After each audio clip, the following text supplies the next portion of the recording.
Maayong adlaw kaninyong tanan nga nagpaminaw karon, ning tulmanon kini ang akong suliran. Ilabi na kaninyo Dr. Rene Obrang o Attorney Elaine Bathan. Ingon man sa mga artista nga maghatag og kinabuhi ning akong suhat suliran. Ako si Maria, 36 anyos, taga Minglanilla, Cebu.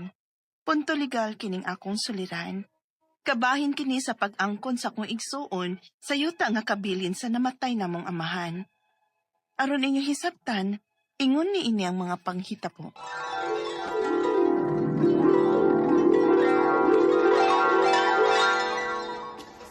Mga anak, kung hubiyaan ako nining kalibutan na, dili ko gusto nga mag-away mo. Bahina og tarong ang yuta. Ginahanglan nga patas mong tanan. Dili ko gusto nga ang yuta mo hinungdan nga mag-away mong managsuon. Ayaw ka bala ka pa. Di na mahitabo eh. Ipasalig na namo ni mo pa. Ay man si Emil. Ni duty pa. Pa, fight lang fight. Dili na kaya, anak. Kapoy na kayo. Pa. Pa, Pahuway sa dayon pa. Mingawan minimo pa. Peace pa. Nagunsa ka, kuya? Nangita ko sa mga papilis ni Papa sa yuta. Oh, kuya, uy. Bago pa ganing namatay si Papa. Kana dayo imong atubangon? Gusto mo ni, paspasan ta ni. Kung plano na ko nga ibaligya ta ng yuta. Ha? Desisyon kang ikaw-ikaw ra? Human ka mga tanan na mo ni Nining? Hindi na kinahanglan, oy. Ako rang pirma mo kinahanglan. Okay na ni. Unya patas man katang tuluan na ya. Ay naon sabiya ka, ako mo'y anak nga gisaliga ni Papa, ani. Ako mo'y nibaya sa ospital. Ako mo'y nibaya sa pagpalubong ni Papa. Kaya makikikwal kagbahin ako. Kuya Emil. dili gyud ni maayo ang gibuhat ni Kuya Emil at ni Maria, uy. Asa naman lang niya tapuyo ani kung ibaligyan ni Kuya Emil ng yuta ni Papa. Mauman gani. Unsa ka kung mudahop na lang taog barangay ani? Karon mga tanak ko, kisa man ang nagpirma sa papilis sa titulo. Ako kap, kay ako may kinamagwangan. O ako mo'y gisaliga ni Papa sa buhay pa siya. Pero way kasulatan, ikaw mo ay magbuot, Kuya Emil. Ang gusto rin ni Papa nung patas ang bahin ba ya? Mr. Emil, kung way pirma sa tanan nga manununod, illegal lang imong gibuhat. Kinahanglan nga sabutan gyud ninyo. Sige lang kap. Ako rin bahala nga mo pasabot sa kong mga igsoon. O siguro una ko nga di na sila mahasol og balik dinis barangay. Kuya Emil.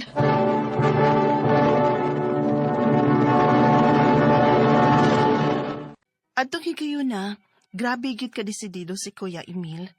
Wa ko magdahom nga mao ni hinungdan nga magkasumpaki ming magsuon. Mura ba siya way pakialam kung unsay mahitabo namo? Basta kay mabaligya lang niya ang yuta sa musugot mig sa dili. Unya, Kamu doa ba? Ayaw ko na mo pagpakawaw og duol dito sa barangay. Di mo maawaw? Nakita mo istoryahan sa mga silingan na to din nga nag-aaway ta bayas yuta?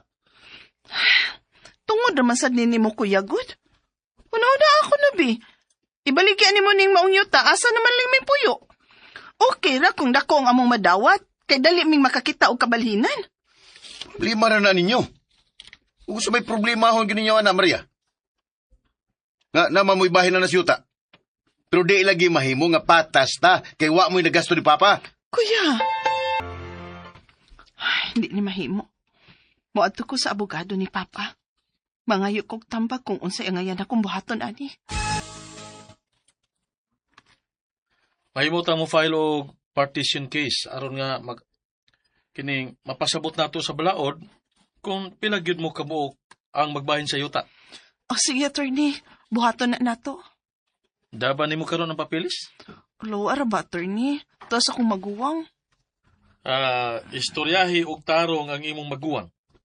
Sultihi kung unsay plano nimo. Basin pa di og mausab ang iyang hunahuna. Di na mo usap nga kung una-una. Kuya, Dili na mi mo supa kung imo gyud ning ibaligya ang yuta. Sa? Oh, wala mo sa mo'y mahimo pod. Kay nana mo kasabot nga bayar sa yuta. Unsa? Oh, Pero man mi mo permas nining. ay wala lagi ko magkinahanglan og pirma ninyo. Ug na ako'y gikuha nga abogado, aron mo'y makatabang nako. Kuya, Mao nga ako pa ninyo, no? Ako pa ninyo, pangita na lang mudaan o kabalhinan. Ako rin niyang ipadaan ninyo ang inyong bahin sa yuta. Kuya Emil.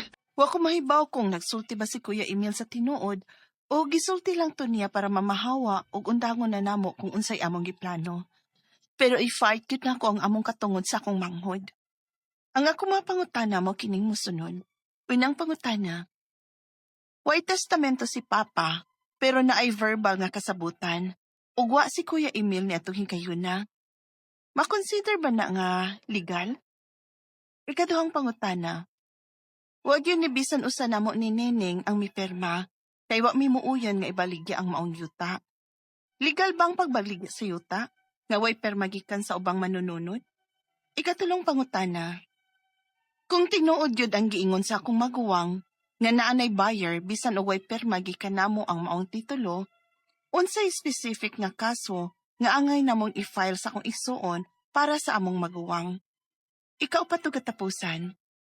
Pwede ba namong ipablatter ang akong maguwang tungod kay gi-exclude mi niya sa tanan niyang desisyon bahin sa yuta? Palihog, tabagyog tambagi ko, kini ang akong suliran, Maria. Mayong adlaw mga suking tigpaminaw kini si Attorney Elaine Bathan. Lord, ako karong adlaw ang mohatag ninyo og tambag, tubag, solusyon, kalinawan sa inyong mga pangutana, mga problema na may punto, legal, mga personal nga mga pangutana, problema na to. No, sa to ang mga kapikas, kabanay, sa to ang love life, agoy, at ang mga dokumento, no, at ang mga kabtangan. Don't worry, na as Attorney Elaine, ako'y mo hatag og tubag ana inyong mga pangutana, pangitaan ta naglusot og solusyon bina mo ginay kasulbaran ang tanang problema ba bosa ipada ang inyong suwat sa suliran_612@yahoo.com or sa ato ang Facebook account nga kini ang Akong Suliran Official Writers Page. Pwede sad atong ipadala sa 3rd floor Jose R. Martinez Building, Osmeña Boulevard, Cebu City. Kumusta man guys ang atuang mga naminaw karong adlaw, ang mga nasa ilahang tindahan, opisina, panimalay, samtang unsa man ni nagluto ta, namilo ta, nagmlansya ta, agoy nagsigirag higda kay gasigig Facebook. Ay, hay pastilan, bahalag unsa inyong gibuhat dinha guys. Importante naminaw mo nako og naamoy makuha nga mga pagtulon-an, pero lihok-lihok sa panagsa, no? Bangon po, tabang-tabang sad ta pag may time sa panimalay kay dili pwede ato orang kapikas magsigig lihok taon, no? Ang mga labhanan, ang mga hugasan dinha, ang paghinlo, no, pag-arrange maski sa atong kama man lang inibangon na to. Uy, kinumdum jud ko sa una nga akong mami kasab-an gyud mig dili mig nga mubangon lang mi ang among kama, dili pilon ang habol ug ang mga unlan dinha na ingnon gyud mig di mi border kay kasab-an mi. Okay. Now, ato ang letter sender punto legal man ta karong adlaw, taguon nato sa pangalan nga si Maria, taga Minglanilla, Cebu. Abante Minglanilla, laban Mayor Len Enad, and greetings to Mayor Rajiv Enad. Kumusta mong tanan din ha? Laban ta, abante Minglanilla, kabahin sa iyang pag-angkon sa iyang igsuon nga sa yuta kay naaman to yuta na habili ng ilahang amahan nga namatay na. So iyang mga pangutana guys mauni. Walay testamento si Papa, meaning walay last will and testament. Pero naay verbal nga kasabutan ug wala si Kuya Emil adtong higayuna. Ma-consider ba na legally? The answer is no. Kung legal ang ato ang paggahisgutan kay ang kaning pagpanunod nato duharag yun ang ato ang basihan. Depende kung naay last will and testament, kanang dokumento nga gipirmahan, pinaagi sa mga proseso nga gitagana sa balaod,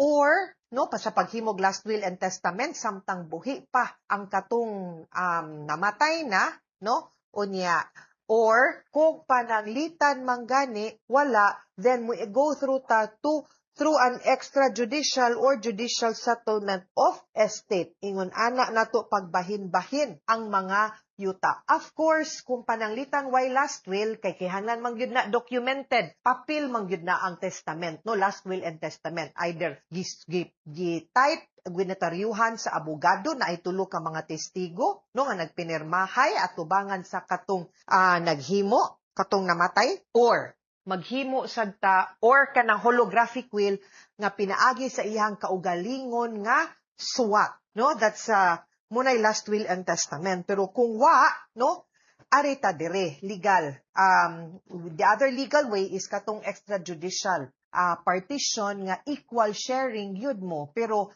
mahog manggod na siya dinhi nato i-consider kung nagkasinabot lang mo o girespetar ninyo ang katong mga wishes sa inyong ginikanan, unya magkasabot mo, inanaon ninyo pagbahin-bahin, inigpirma ninyo sa extrajudicial settlement of estate. Meaning to say, nangibabaw gihapon ang pagrespeto ninyo kung unsay gisulti verbally sa inyong papa katong buhi pa siya. Pero kung di na niyo consider, ang basihan is equal sharing yun mo. Ikaduhang pangutana, wa gyud ni bisan usana mo nining ang nipirma kay wala mi muuyon nga ibaligya ang maong yuta. Legal ba ang pagbaligya sa yuta nga walay pirma gikan sa ubang manunod? Okay. Dili pwede because kung mamatay na ang usa ka tawo, ang mga mahimong naay katungod nga makabaligya og panag-iya ani ang mga eredero man, usa man kaana. And ang makabaligya rasad kamo tanan nga naay katungod nga manunod. Samtang wala pa den di gyud pwedeng mabaligya ang yuta kung dili mo pirma kamo tanan nga mga manunod, no? So dili siya legal, dili sa gyud valid kay kinahanglan man yung magkasinabot mo. Ikatulong pangutana, kung tinuod yun, ang giingon sa akong maguwang nga naay buyer, bisan og wala pay pirma gikan namo ang maong titulo, unsay specific nga kaso nga angay namong i-file sa akong igsuon para sa akong igsuon para against sa iyang maguwang. No, number 1, pwede mangyod no nga pahibawon nimong buyer nga inyo na, or mo file mo depende sa iyang gibuhat. Kay una sa tanan, di man gyud na mahimong valid ang pagbaligya kung way pirma ninyo. Now, the only way nga magmalampuson ang pagbaligya is the possibility nga iyahang gi-forge ang inyong pirma. Or, so kung iyahan ang gibuhat, then pwede ta mo file og kasong kriminal nga forgery. Pero kung pananglitan, ni pirma lang siya, nga sila lay ni pirma, nagmalampuson sila sa pagpabalhin sa maong yuta, maski wa mo, then pwede ta mo file og kasong civil nga reconveyance of property ug annulment of sale. Meaning, atong ipawalang bisa ang pagbaligya sa yuta, no, ug ang pag-execute atong deed of absolute sale tungod kay dili valid kay kuwang og pirma ninyo. So magdepende kung unsang dokumento ang gipirmahan o gi-execute sa pagbaligya atong yutaa. Kay kung naay pirma ninyo, of course, di man gyud ninyo pirma, naagay sagol nga forgery na hitabo, no, na kasong kriminal sa yun na siya, ha? Ikaupat, o katapusang pangutana, pwede ba namong ipablotter ang ako maguwang tungod kay gi-exclude mi niya sa tananayang decision bahin sa yuta? The answer is yes. Pwede sad nga ipa-annotate dayon na ninyo ngadto sa Register of Deeds ang inyuhang oposisyon sa pagpapaligyaan ng maong yuta kay para dili mo magproblema later on, no, sa pag nalify ana og mahibaw ang mga future buyers nga huwang di ay ni kamo di ay ang mga heredero panalitan wa mo kibaw pilaw gyud mo ka man nag-igsuon, no, panalitan upat gyud di ay mo unya ikaw og imong igsuon wala gi-appeal, then at least makhibaw ang buyer nga kuwang nigperma. Kay usahay mailad-ilad baya pong bayan moingon niya to sila nga duha ra mi ka man nag-igsuon, so duha ra mo pirma ning extrajudicial settlement of estate with sale, deed of sale, unya kuwang mana di man pud na pwede. So act fast gyud ha, kay usahay baya ning mga mangingilad fast pod abti kay pong show ani di baya gyud na maayo, so ayaw padayon lang gyud ta, ha. Mga sukintig paminaw, hinaut unta nga namoy nakutlo na pagtulunan karong adlaw. Kini si Attorney Elaine Bathan, daghan kayong salamat sa inyong pagpaminaw sa atong tulumanon hangtod sa sunod nga sugilanon din higapon sa tuang programa. Kini ang akong suliran gikan sa RMN Production Center, Radyo mo Nationwide. Tatak RMN, daghang salamat ug maayong adlaw.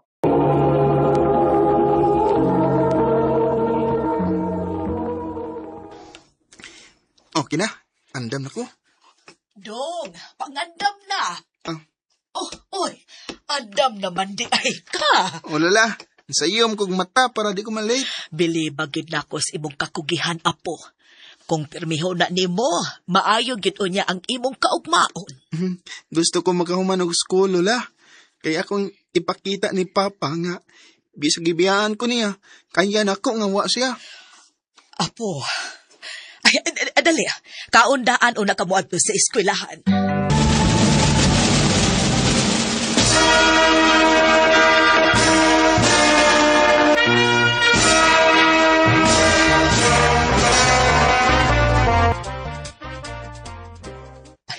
Congrats, apo! Ni-graduate na gid ka sa high school.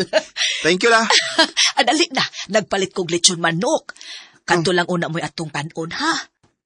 Wa pa bangkoy kwarta si Lola para sa gawas unta tamangaon. Ay, okay ra, uy, lola. Kulamian ang lechon manok, ka. Jacob, asa na kayo sa college? Wa pa ko kay ba, bay? O may kwartas lola, god. Oy, pwede na ka mag-working student good para makakwarta ka. La, bitaw, no? Ako yung si lola. Kay ganahan di ko muskwila. Way problema dong. Kaya baka nimong mo eskwela unya mag-working student pakyog ka. Kaya la, uy. Basta para sa kong future. Kaya akong ganahan ako, la. Nala, sige, buhata. Buhat ako nun sa gusto nimo. Dako ko og pagsalig nimo, dong Jacob. Salamat, la.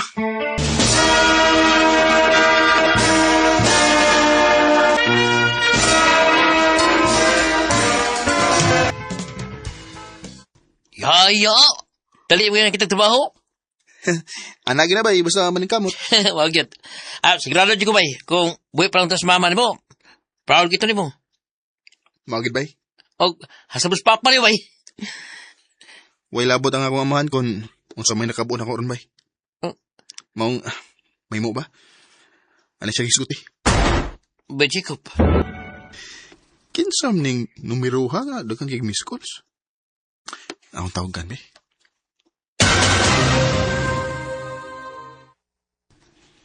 Hello? Si Kuya Jacob ni? Oh. Kinsa ni? Hay, salamat. Isakto gani gihatag sa imong lola nga number. Nagpa-asif na ba ako nga kauban tas trabaho. Kinsa man ka? Ako si Jana. Imong igsuon. Unsa?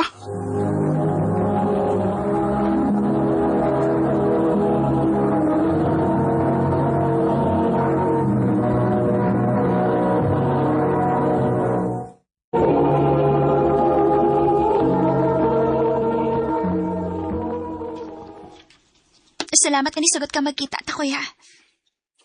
Gusto lang akong karohon kung ganong ningon ka nga igsuon ta. Magsuon ta sa amahan. Kugihan na giday mo pamabdos niya, no? Nya, biyaan ra niya. Masaban?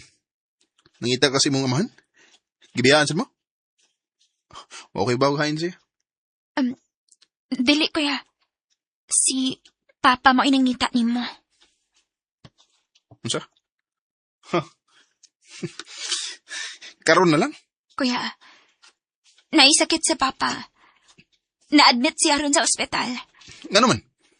Nagkinahanglan siya kwarta? Dagam siya kwarta? Anong ako may hasulo niya? Dili na mao. Gusto na siya makakita ni mo. Ina nga di ko. Huwag di gin mahitabo nga mapakita ko niya. Sama siyang gibuhat ako.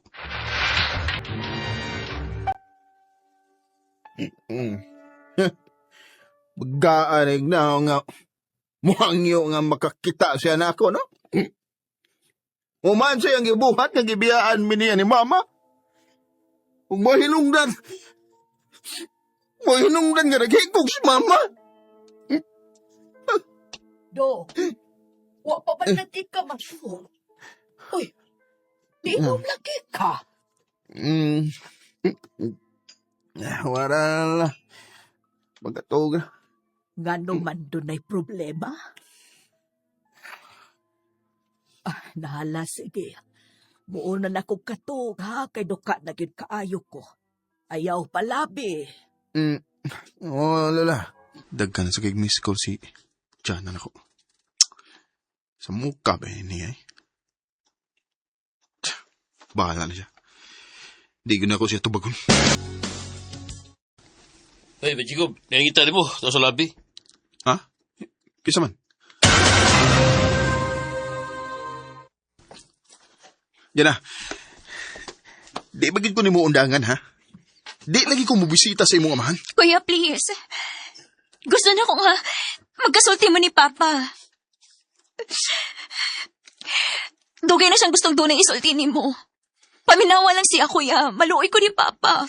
Ikaw maluoy ka. Kaya nagpakaamahan mo siya ni mo. Pero nako, wa? Mo di ka makasabot ako. Nakasabot ko ni mo. O garon makasabot sad ka, pang minawa lagi si Papa. Please. Bisag dili ka mo tingog. Ano man? Undangan ako ni mo, kumadto ko. O, kuya. Sige. Adtuon ako imong amahan. Pa?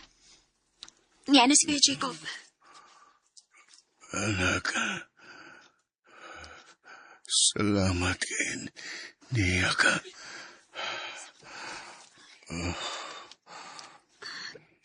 Biyaan sa tamo, ha?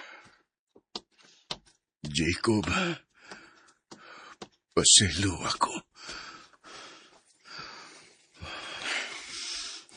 Nga naman. Mabuhi was mama kung pasiloon, di ka? Naibaho ko. Kabisag unsa pa'y buhaton ako. Di na ako mabalik pa ang tanang nitabo. Pero dong, gusto kong may baw kas tinuod. May bawas tinuod. Isultihan akong lola. Nga siya mo hinungdan. Nga nagikog si mama ni mo. Usa? Ay, kung daw tas lola, naghikog si mama tungod ni mo. Kinibiya ka na mo. Dili ka na may tinuod. Gusto sa imong lula nga magbuwag mi.